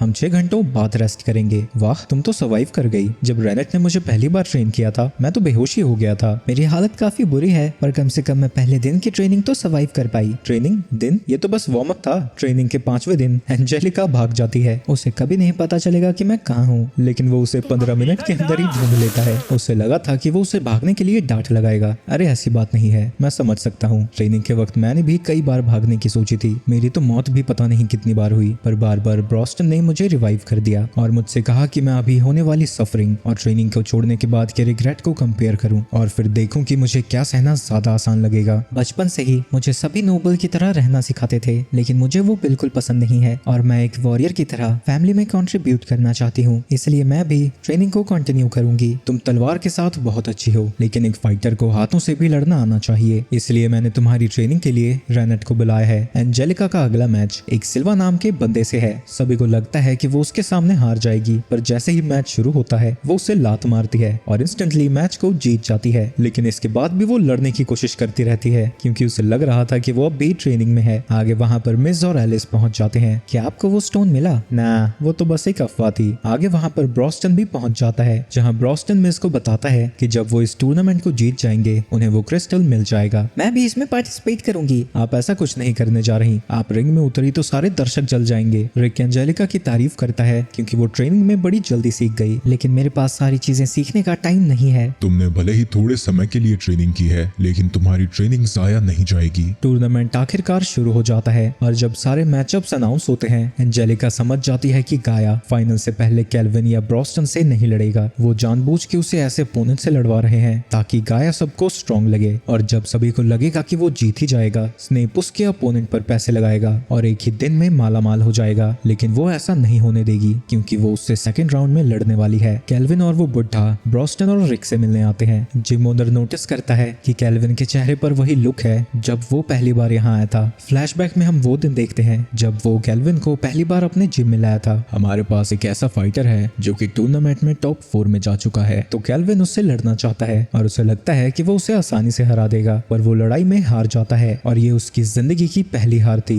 जिसके बाद वो कड़ी ट्रेनिंग शुरू कर देता है और वो फिस्ट किंग चैंपियन बनता है। जब टूर्नामेंट का पहला मैच शुरू होता है, गाया का अपोनेंट उसे पंच करता रहता है, लेकिन इससे उस पर कोई असर नहीं होता और गाया उसे अपने एक ही पंच में हरा देता है। उसकी ताकत को देखकर सारी ऑडियंस हैरान हो जाती है। यहाँ कुछ तो गड़बड़ है। वो भले ही स्ट्रॉन्ग है पर उसकी मूवमेंट्स बिल्कुल नौसिखिए जैसी है। इसके बाद बाकी के मैच भी होने लगते हैं जहाँ रिक और एंजेलिका अपने राउंड को क्लियर करके आगे बढ़ जाते हैं और पहले राउंड के लास्ट मैच में केल्विन का मुकाबला एडी के साथ था। मैच शुरू होते ही एडी उसके ऊपर हमला करने जाता है, लेकिन केल्विन उसे पंच मार देता है। यहाँ पर क्या हुआ? ऐसा लग रहा था जैसे उसे पहले से ही पता हो कि उसका अपोनेंट क्या करने वाला है। इसकी सेंस ऑफ स्मेल बहुत ज्यादा अच्छी है, जिससे वो एड्रेनलिन और इलेक्ट्रिक पल्स को सेंस करके अपने अपोनेंट के मूवमेंट्स को पहचान सकता है। तभी एडी उसे मुक्का मार के नीचे गिरा देता है और रेनेट कहती है कि उसने जानबूझकर खुद को हिट होने दिया। और जब एडी फिर से उसके ऊपर हमला करने जाता है, केल्विन उसे मुक्का मार के जमीन में घुसा देता है और मैच को जीत जाता है। अगले दिन एंजेलिका और गाया का मैच होना था।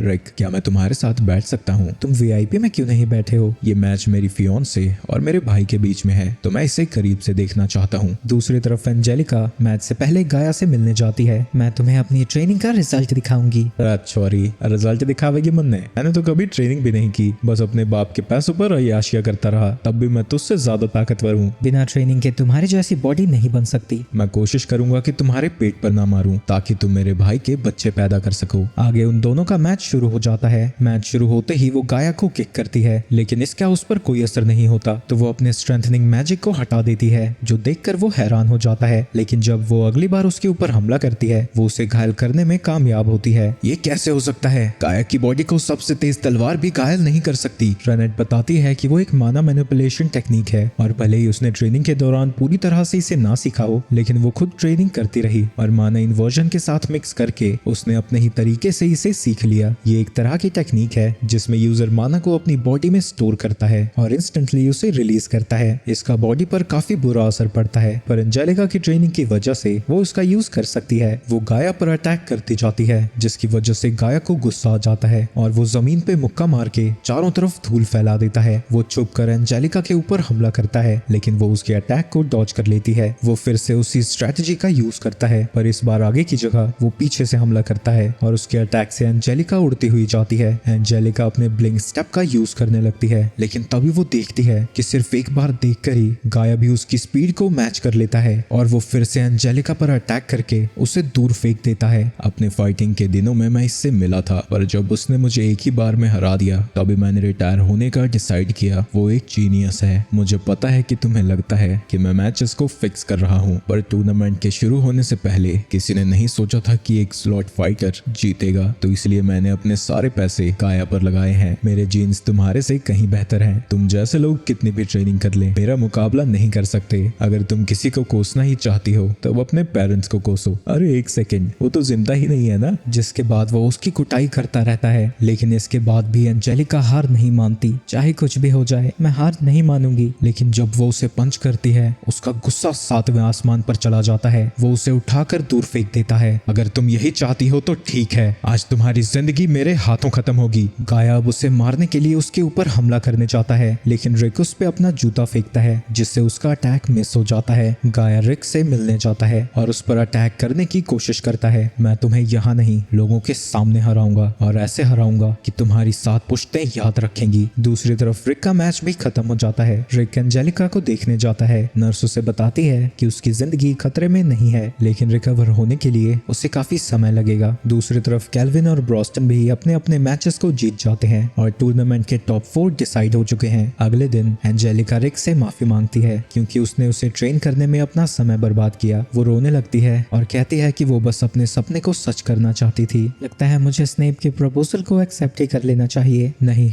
माफी मुझे मांगनी चाहिए। तुमने वो सब कुछ किया जो तुम कर सकती थी, लेकिन मैं ही गाय की ताकत को नहीं पहचान पाया। अगला मैच ध्यान से देखना, मैं तुम्हें दिखाऊंगा कि तुम ट्रेनिंग से क्या कर सकती हो। क्या वो लड़की अभी तक जिंदा है? माफ करना, मैंने उसे मारा नहीं। इतना टैलेंटलेस हो के भला कोई जिंदा क्यों रहना चाहेगा? फाइटर्स, मैच शुरू होता है। रिक गाया को जोर की पंच मारता है जिससे वो अपने घुटनों पे आ जाता है। अरे तुम तो जीनियस थे ना, तुम एक कॉमनर के पंच से नीचे कैसे गिर गए? गाया खड़ा होकर उसे पंच करने की कोशिश करता है, लेकिन वो उससे बच जाता है और उसके पेट पर अटैक करता है, जिसकी वजह से उसके मुंह से खून बाहर आता है। रिक सच में इतना ताकतवर है? उसने तो ज्यादा ताकत यूज ही नहीं की। ये एक ची अटैक है जो कि बॉडी को अंदर से ही डिस्ट्रॉय करती है। तो चाहे उसकी बॉडी कितनी ही ज्यादा स्ट्रांग हो, उसका अंदर से बाजा बच जाएगा। तुम्हारे पास अभी भी टाइम है, हार मान सकते हो। अपनी औकात में रहो। गाया स्ट्रेंथनिंग मैजिक का यूज करके रिक पर अटैक करता है, जिसकी वजह से रिक उससे भागने लगता है, पर गाया उस तक पहुंचकर उसे नीचे गिरा देता है। ये जो स्ट्रेंथनिंग मैजिक यूज कर रहा है, इसमें तो काफी माना लगता होगा। गीस ने कभी भी अपने माना को ट्रेन नहीं किया, तो जो आप माना देख रहे हैं वो इतने के साथ ही पैदा हुआ था। साले तू इतने माना के साथ पैदा हुआ है? तुझे पता है कम माना की वजह से मेरा कितना बुरा हाल हुआ था? तो मुझे क्या सुना रहा है? अपने पेरेंट्स को ब्लेम करना। अबे तू माँ बाप पे क्यों चला जाता है? रिक फिर से सेम अटैक क्या ही उस पर यूज करता है, लेकिन इस बार उस पर कोई असर नहीं होता और वो रिक को मारने लगता है।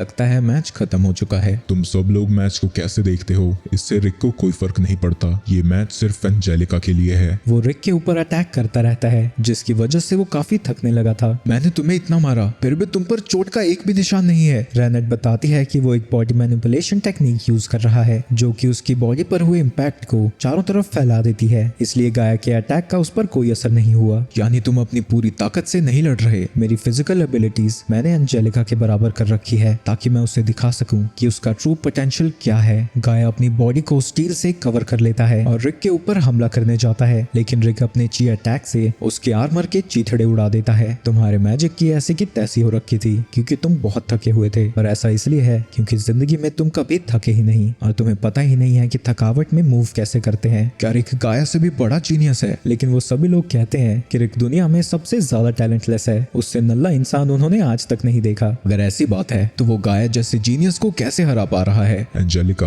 तुम्हें इसका जवाब पता है ना? तुम सच में एक प्रोडिजी हो, लेकिन सच्चे प्रोडिजी अपने टैलेंट को पॉलिश करते हैं। मुझे ये इसलिए पता है क्योंकि मैं उनके बीच रह चुका हूँ। ये सब सुन के उसे गुस्सा आ जाता है और गाया अपने ड्रैगन फॉर्म में ट्रांसफॉर्म हो जाता है। वो रिक के ऊपर हमला कर देता है और जब रिक उसे पंच करता है, वो देखता है कि उसके अटैक अब उस पर कोई असर नहीं कर रहे। वो समझ जाता है कि अभी की एंजेलिका उसे नहीं हरा सकती, तो वो अपनी पावर और स्पीड को बढ़ाने लगता है। रिक मुझे ये दिखा रहा है कि अगर मैं ट्रेनिंग करती रही तो मैं कितनी ज्यादा ताकतवर हो जाऊंगी। रिक उसे मुक्का मार के नीचे गिरा देता है। तुम इस फाइट को तभी जीत सकते हो अगर तुम अपने विल पावर का यूज करो। मुझे ये सब करने की कोई जरूरत नहीं है। वो जमीन पे मुक्का मार के चारों तरफ धूल उड़ा देता है, लेकिन रिक एंजेलिका के मूव का यूज करके गाया को हरा देता है। मैं अभी भी इस मूव को ढंग से नहीं कर सकता। अगर रेनेट होती तो तुम आधे में कट चुके होते। रिक मैच को जीत जाता है और एंजेलिका उसके लेसन्स के लिए रिक का शुक्रिया अदा करती है और प्रॉमिस करती है कि वो फ्यूचर में और भी ज्यादा ताकतवर बनेगी। इस रिजल्ट को देखकर मैं भी काफी हैरान हूँ, पर मेरा एक छोटा सा हिस्सा चाहता था कि वो हार जाए, क्योंकि उसी ने मेरे फाइटिंग के करियर को डिस्ट्रॉय किया है। भले ही मैं हार गया हूँ, पर पता नहीं क्यों मुझे अच्छा लग रहा है। लगता है मैं अब एंजेलिका से शादी नहीं कर पाऊंगा, जिसे लग रहा था कि वो बस नोबिलिटी का हिस्सा बनना चाहता है, पर वो कहता है कि वो सच में एंजेलिका को पसंद करता है।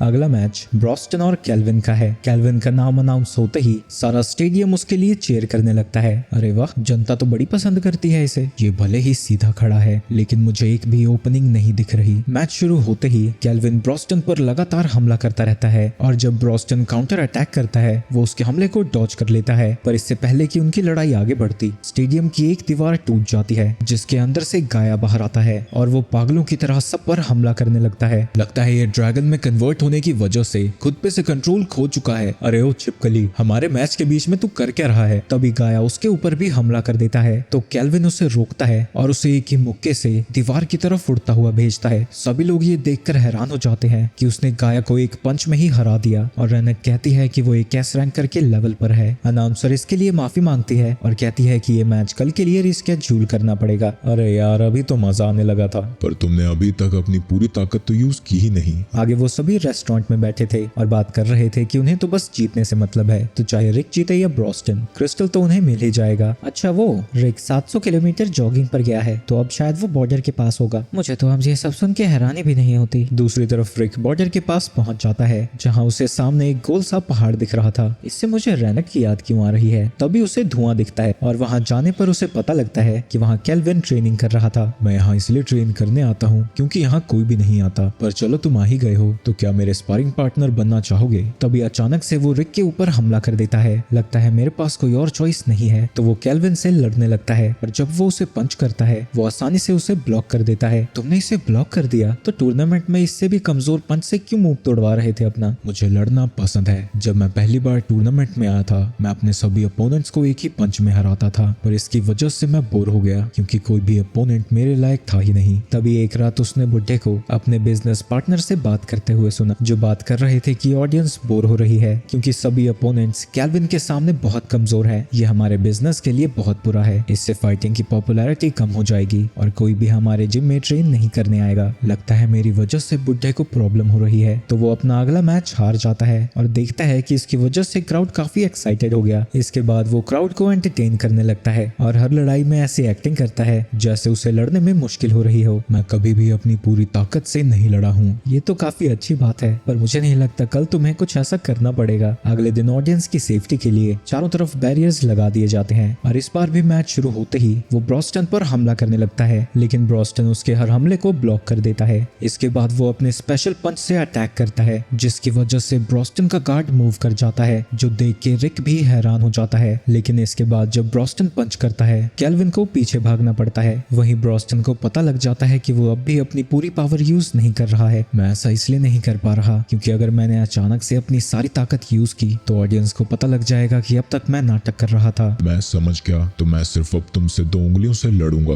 और जहां मैं खड़ा हूँ वहां से एक कदम भी नहीं मूव करूंगा। केल्विन उसके ऊपर हमला करने जाता है पर ब्रॉस्टन उसे पकड़कर जमीन पे पटक देता है, पर वो बच के पीछे हो जाता है जिसकी वजह से क्राउड उसके लिए चेयर करने लगती है। मैं सच में अपनी पूरी ताकत को यूज करना चाहता हूँ, पर अगर ऑडियंस को पता लग गया तो? अरे गधे, क्या कर रहा है तू? मैं हमेशा से दुनिया का सबसे ताकतवर योद्धा ट्रेन करना चाहता था और मैं जानता हूँ कि तुम्हारा सपना दुनिया का सबसे ताकतवर योद्धा बनना है, तो तुम्हें अपनी ताकत छुपाने की कोई जरूरत नहीं है। अगर वो बुढ़ा इससे ठीक है तो मैं भी अपनी पूरी ताकत का यूज कर सकता हूँ। माफ करना, मैं अभी तक अपनी पूरी ताकत यूज नहीं कर पाया। और वो जाके ब्रॉस्टन पर हमला कर देता है। तुमने तो कहा था कि तुम सिर्फ 2 उंगलियों से लड़ोगे। मुझे सारी चीजें याद हैं, मैं अभी भी अपनी पूरी ताकत का यूज नहीं कर रहा हूँ। ब्रॉस्टन इसके बाद भी लगातार उसके ऊपर हमला करता रहता है और अपने वुल्फ फैंग पंचेस का यूज करके उसके दोनों हाथों को ऊपर उठा देता है, जिसका फायदा उठाकर वो उसके पेट पर जोरदार किक लैंड करता है। लेकिन ब्रॉस्टन अपनी जगह से हिलता भी नहीं और उसे पकड़कर दूर फेंक देता है। लेकिन दीवार में टकराने से पहले वो अपनी स्टील बॉडी का यूज करके बच जाता है। अब उसे लड़ाई में मजा आने लगा था,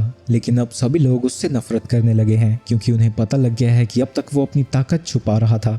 अब मुझे कोई फर्क नहीं पड़ता। और वो 5th लेवल फायर स्पेल से ब्रॉस्टन के ऊपर हमला कर देता है, लेकिन ब्रॉस्टन एक पत्थर को उखाड़कर खुद को बचा लेता है और उसे तोड़कर केल्विन के ऊपर हमला करता है। लेकिन फिर भी केल्विन उसके पास पहुंच जाता है और 7th लेवल नेचर मैजिक का यूज करके ब्रॉस्टन को जड़ों में पकड़ लेता है, जिसके बाद वो 8th लेवल नेचर मैजिक का यूज करता है। केल्विन तो सच में बहुत कमाल का है। हे भगवान, ये तो बहुत बुरा हो रहा है। वो अपने स्पेल को एक्टिवेट कर देता है, जिसे देखकर रिक डर जाता है। तुम इतना डर क्यों रहे हो? जितना हमने सोचा था केल्विन उससे भी ज्यादा ताकतवर है। अगर ऐसा ही चलता रहा तो मास्टर भी खुद को कंट्रोल करना बंद कर देंगे। तुम तो सच में काफी कमाल के हो। और वो अपने एक ही पंच से केल्विन के मैजिक को डिस्ट्रॉय कर देता है। ये चल क्या रहा है? उसने 8th लेवल के मैजिक को डिस्ट्रॉय कर दिया, वो भी अपने एक मुक्के से। मैं समझ सकता हूँ तुम तुम हमेशा से ही अपनी पूरी ताकत पर लड़ना चाहते थे, तो मैं भी ऐसा ही करूंगा। ये तो क्वार्टर थम्स अप है। अब भला ये क्या होता है? ये ऑक्स में एक ट्रेडिशन होता है। इसका मतलब है कि वो डॉज और डिफेंस को पूरी तरह से छोड़ देंगे। यानी मास्टर ब्रोस्टन अब सिर्फ अटैक ही करेंगे। ये सब क्या हो रहा है? क्या मुझे डर लग रहा है? ब्रोस्टन कैल्विन पर अपने शॉकवेव से हमला करता है, जिससे वो उड़ता हुआ बैरियर से टकरा जाता है। कैल्विन अपने सभी स्पेल्स का यूज करके ब्रोस्टन पर हमला करने लगता है, लेकिन इनका ब्रोस्टन पर कोई असर नहीं होता और उसका माना भी खत्म हो जाता है। ब्रोस्टन अपनी स्पीड से आगे बढ़ता है और एक पावरफुल पंच से उसे नीचे गिरा देता है। उसने डिफेंस मैजिक से ब्लॉक तो कर दिया था, लेकिन उसकी हालत बहुत बुरी है। क्या मुझे हार मान लेनी चाहिए? नहीं, मैं हमेशा से ही खुद से ताकतवर से लड़ना चाहता था। और वो फिर से खड़ा होकर ब्रोस्टन पर हमला करने लगता है, लेकिन तभी उसे थकावट महसूस होने लगती है और वो समझ जाता है कि वो अपनी बॉडी की लिमिट तक पहुंच चुका है। लेकिन तभी सभी लोग उसके लिए चेयर करने लगते हैं। इसकी वजह से उसमें फिर से जान आ जाती है और वो अपनी पूरी ताकत का यूज करके अपनी जिंदगी के सबसे पावरफुल पंच से ब्रोस्टन पर हमला करता है। सभी लोग उसकी ताकत को देखकर हैरान हो जाते हैं, लेकिन ब्रोस्टन अभी भी सही सलामत उसके सामने खड़ा था। क्या अब तुम अपनी सारी ताकत को यूज कर पाए? हाँ, मैंने अपनी पूरी ताकत का यूज किया। आज तो मुझे सच में बहुत मजा आया। जिसके बाद ब्रोस्टन उसे एक पंच मार के लड़ाई को खत्म कर देता है। लड़ाई के बाद रिक और एंजेलिका उसे कॉन्ग्रेचुलेट करते हैं। अब तो मुझे बस लड़ाई से विड्रॉ करना है और हमें वो जूल मिल जाएगा। मुझे हमारी लड़ाई का इंतजार रहेगा। एंजेलिका देखती है कि इसकी वजह से रिक के तोते उड़ गए हैं। आगे हम कैल्विन को देखते हैं, जो कि न्यूज़पेपर में पढ़ता है कि सभी लोग उससे नफरत कर रहे हैं और वो बुढ़े से पूछता है कि इससे उसे कोई प्रॉब्लम नहीं है। फिक्र मत करो, सारी चीजें अपने आप ठीक हो जाएंगी। और वो तुम्हारा लास्ट मूव क्या था? लेकिन कैल्विन मैच में इतना ज्यादा खोया हुआ था कि उसे उसके बारे में कुछ याद नहीं है। मैं तो सब कुछ हार गया हूँ, पर आप फिर भी मुझे क्यों नहीं छोड़ रहे? लेकिन बुढ़ा कहता है कि कैल्विन अभी भी वापस आ सकता है और वो उसके बेटे जैसा है। तभी वहाँ पर ब्रोस्टन आ जाता है और कैल्विन का हाल चाल पूछने लगता है। मैं तुम्हें हील कर सकता हूँ। नहीं, मैं इस दर्द को एक्सपीरियंस करना चाहता हूँ और तुम दोनों के मैच को देखने के लिए काफी एक्साइटेड हूँ। वहीं दूसरी तरफ रिक को बहुत बड़ा सदमा लगा है और उसने खुद को रूम में बंद कर लिया है। एंजेलिका उसे बाहर आने को कहती है। मैं नहीं आने वाला, मुझे जीना है, मैं नहीं मरना चाहता। सभी लोग फाइनल मैच को देखने के लिए बहुत एक्साइटेड हैं। अरे उनकी एक्साइटमेंट गई भाड़ में, मुझे अपनी जिंदगी प्यारी है। लेकिन तभी स्नेप गाना गाने लगता है और कहता है कि ये टूर्नामेंट हजारों लोगों की मेहनत की वजह से हो पाया और अनगिनत फैंस टूर्नामेंट के फाइनल मैच को देखना चाहते हैं। पर तुम इतने डरे हुए हो, लगता है लोगों को अपने सपने को छोड़ ही देना चाहिए। एंजेलिका उसे याद दिलाती है कि अगर वो मर भी गया तो ब्रोस्टन तो उसे वापस से जिंदा कर ही देगा। तुम कभी नहीं मरी हो, इसलिए तुम ऐसा कह रही हो। चाहे तुम्हें पता हो कि तुम जिंदा हो जाओगे, पर मौत से तो फिर भी डर लगता है। मैं तुम्हें अपने टीचर की तरह रिस्पेक्ट करती थी, पर लगता है मैं गलत थी। और वहाँ से चली जाती है। तुम्हें याद है, बॉस ने तुम्हारी ट्रेनिंग का प्लान पहले से ही बनाया हुआ था। हाँ, पर वो ट्रेनिंग तो उसके लिए थी ना जो काइजर को हराएगा। वो तो है, पर उसका एक और गोल था। ब्रोस्टन एक ऐसे इंसान को ट्रेन करना चाहता था जो उससे बराबरी पर लड़ सके। ऑक्स को आपस में ब्रॉल करने में बहुत अच्छा लगता है, लेकिन ब्रोस्टन बहुत ज्यादा स्ट्रॉन्ग था, तो कोई भी उसे कभी टक्कर दे ही नहीं पाया। तुम चाहो तो विड्रॉ कर सकते हो, पर तुम्हें बॉस की फीलिंग्स को भी समझना चाहिए। इसके बाद हम पास्ट का सीन देखते हैं, जहाँ रेनेट रिक को अपने लीडर से इंट्रोड्यूस कराती है। वो रिक से हाथ मिलाता है और उसे तुरंत ही पता लग जाता है कि उसमें जरा भी टैलेंट नहीं है। क्या मुझे हार मान लेनी चाहिए? नहीं, तुम्हें बस बाकी लोगों से 100 गुना ज्यादा मेहनत करनी होगी। तुम्हारी ट्रेनिंग मौत से भी बदतर होगी। क्या तुम इसके लिए तैयार हो? उसकी इतनी ज्यादा क्यों फटी पड़ी है? क्या ब्रोस्टन के साथ उसकी ट्रेनिंग इतनी ज्यादा खतरनाक थी? ब्रोस्टन की ट्रेनिंग नर्क जैसी है। मुझे तो अभी तक यकीन नहीं होता कि वो पूरी ट्रेनिंग कर कैसे गया और अभी तक मेंटली स्टेबल कैसे है। उसने सच में बहुत स्ट्रगल किया होगा। एक तो वो अधेड़ उम्र का है, ऊपर से उसमें कोई स्किल भी नहीं है। उसके पास स्किल है, उसके पास एक इनहेरेंट स्किल है, लेकिन उसका यूज करने पर उसके शरीर पर असर पड़ता है, इसलिए ब्रोस्टन ने उसका यूज करने से मना किया है। दूसरी तरफ हम रिक को देखते हैं। क्या तुम्हें भी लगता है कि मैं नल्ला हूँ? बिल्कुल भी नहीं, मैं हमेशा तुम्हारा साथ दूंगी, पर मुझे अभी भी लगता है कि तुम्हें ब्रोस्टन से लड़ना चाहिए। अगले दिन सारी जनता मैच को देखने के लिए एक्साइटेड है, लेकिन स्नेप बड़ा ही नर्वस था, क्योंकि अगर रिक ने लड़ाई से पहले हार मान ली तो इवेंट की ऐसी की तैसी हो जाएगी। जो इस मैच को जीतेगा उसे 3 मिलियन मिलेंगे, उसे और भी रिवॉर्ड्स मिलेंगे और साथ ही हॉट स्प्रिंग के 2 टिकट्स भी।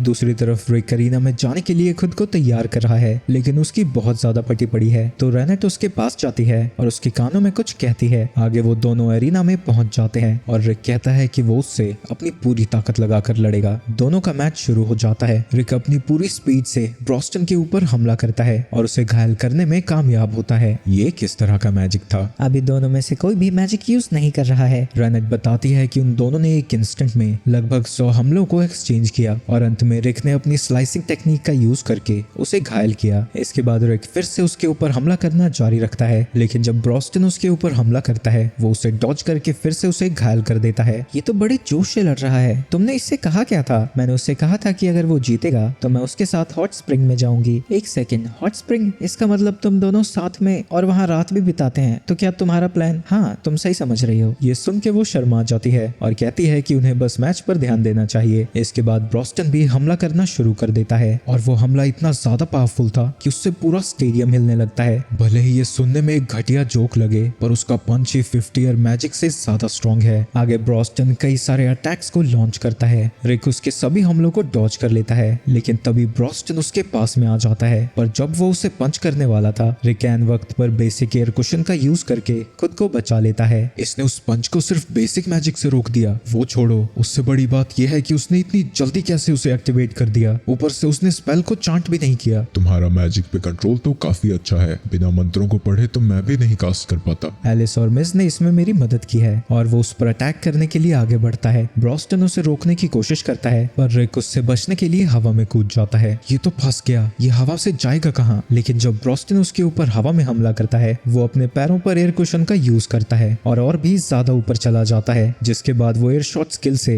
ब्रॉस्टन के ऊपर हमला करता है, लेकिन ब्रॉस्टन उसके अटैक को ब्लॉक कर देता है। इन्हें लड़ते हुए देखकर मुझे ऐसे लग रहा है जैसे मैं ह्यूमंस को नहीं मॉन्स्टर्स को देख रही हूँ। तुम सच में पहले से बहुत स्ट्रांग हो गए हो। मुझे खुशी है कि तुम्हारे पास इतनी विल पावर थी कि तुम उस ट्रेनिंग प्लान को फॉलो कर पाए। ना ब्रॉस्टन कभी झूठ बोलता है, ना ही झूठी तारीफ करता है। तो ये सुन के रिक को बड़ी खुशी होती है, पर उसे अभी भी लगता है कि इतना काफी नहीं है। वो चाहता है कि ब्रॉस्टन उसे अपने बराबर की तरह ट्रीट करे। एलिस और मिस ने मुझे आपके सपने के बारे में सब बता दिया है। ये सब तो ऐसे ही उल्टी पुल्टी हरकतें करते रहते हैं। ये कोई सपना नहीं है, बस एक इच्छा है जो शायद फ्यूचर में पूरी होगी। ऐसा नहीं है। जब आप मुझे ट्रेन कर रहे थे, मैंने आपकी आंखों में पैशन देखा है, इसलिए मैं आपको वो लड़ाई देना चाहता हूँ जो आप हमेशा से चाहते थे। हमारी पार्टी को ज्वाइन किए हुए अब तुम्हें 2 साल हो चुके हैं। अब तुम्हें बताने का समय आ चुका है कि ऑरिक एल्केम फिस्ट क्यों बना था। हम 46 साल पहले जाते हैं, जहां हम ब्रॉस्टन को देखते हैं जब वो बच्चा था, लेकिन उसे तभी से पता चल गया था कि वो बाकी के ऑक से बहुत अलग है। वो ह्यूमंस की गिराई हुई बुक्स को पढ़ता था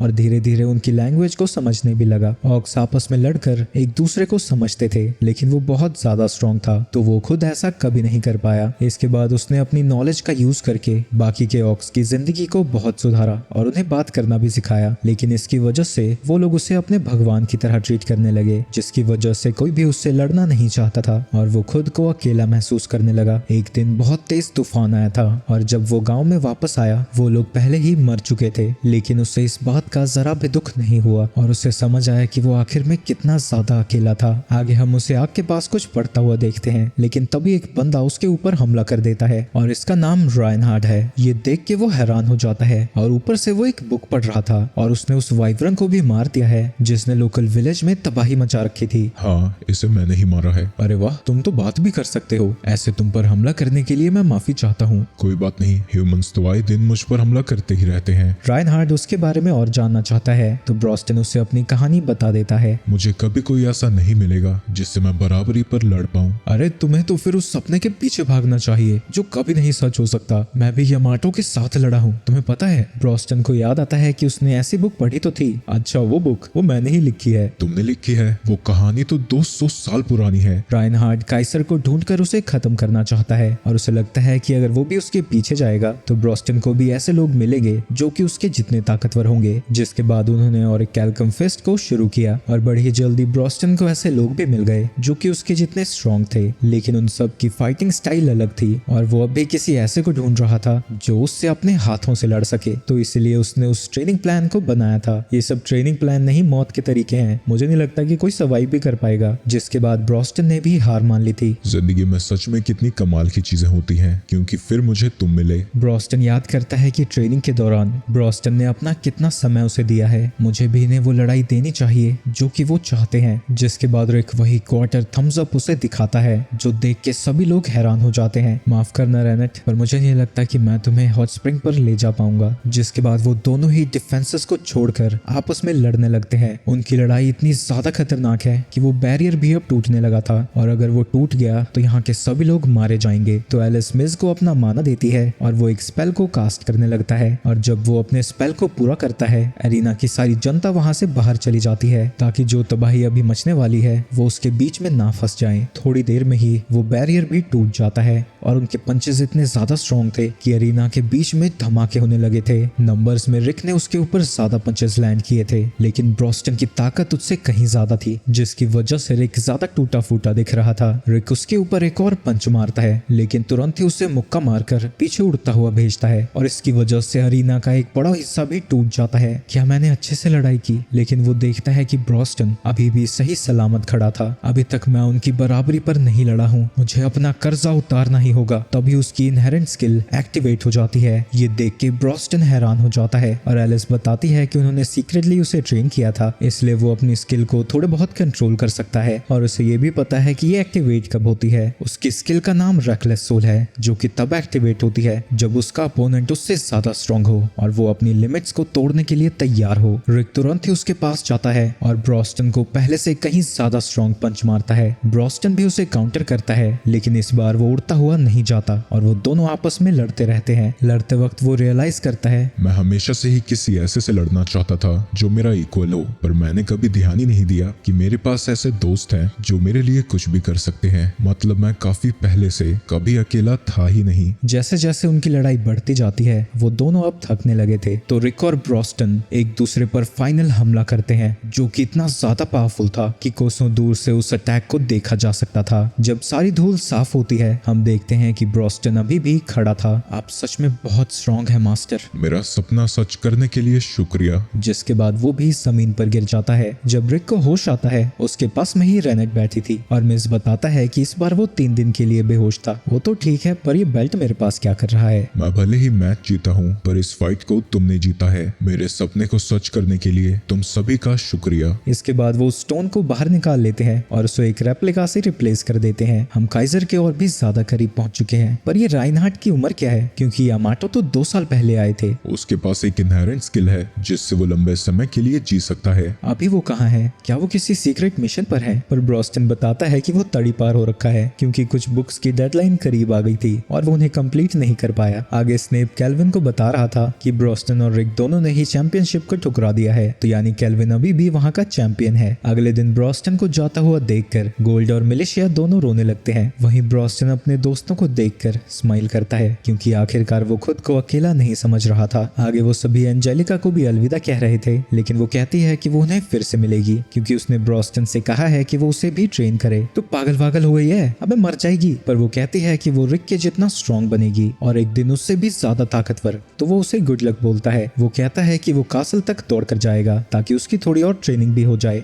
फिर से तुम यही करने वाले हो? कितनी दूर है, 600 किलोमीटर या 700? 3000 किलोमीटर। ये क्या उठपटांग हरकतें करते रहते हो यार तुम सब। हाँ दूर तो है, वहाँ से आने में मुझे 3 दिन लग गए थे। तुम पागल बना रहे हो मुझे। कैरेज को भी वहाँ तक जाने में महीने लग जाएंगे। पर एलिस बताती है कि वो घोड़े को घोड़ा सुर बना सकते हैं और मिस अपने मैजिक का यूज करके उसकी ताकत को बढ़ा देता है। जब रिक जाने की तैयारी कर रहा था, तभी रेनेट उससे हॉट स्प्रिंग के बारे में पूछती है। वो अपने सपनों में खोकर थोड़ा शर्मा जाता है। पर मैं तो जीता नहीं ना, तो हम कैसे जा सकते हैं? क्योंकि तुम दोनों का मैच ड्रॉ था, तुम्हें रेस करके डिसाइड करना चाहिए। जो भी कासल तक पहले पहुंचा वो विनर होगा। अगर रिक जीत गया तो वो हॉट स्प्रिंग में जाएगा, लेकिन अगर हार गया तो उसकी ट्रेनिंग 100 गुना बढ़ जाएगी। एलिस रेस को स्टार्ट कर देती है तो मिस और ब्रॉस्टन आगे बढ़ जाते हैं और बेचारा रिक अभी भी सदमे में था। वो रेनेट से प्रॉमिस करता है कि वही जीतेगा और वो भी वहां से निकल जाता है। आगे हम उन सभी को कासल की तरफ जाते हुए देखते हैं। आखिरकार मैंने अपने एडवेंचरर बनने के सपने को पूरा कर ही दिया। यहाँ थोड़ा सा रांझना वाला सीन होता है और रिक कहता है कि इसका मतलब ये है कि उसका नया सपना उसका इंतजार कर रहा है। तो सीजन 1 यही समाप्त होता है। सीजन 2 आते ही वीडियो आ जाएगी, तो चैनल को सब्सक्राइब कर लेना और वीडियो को लाइक करते जाना।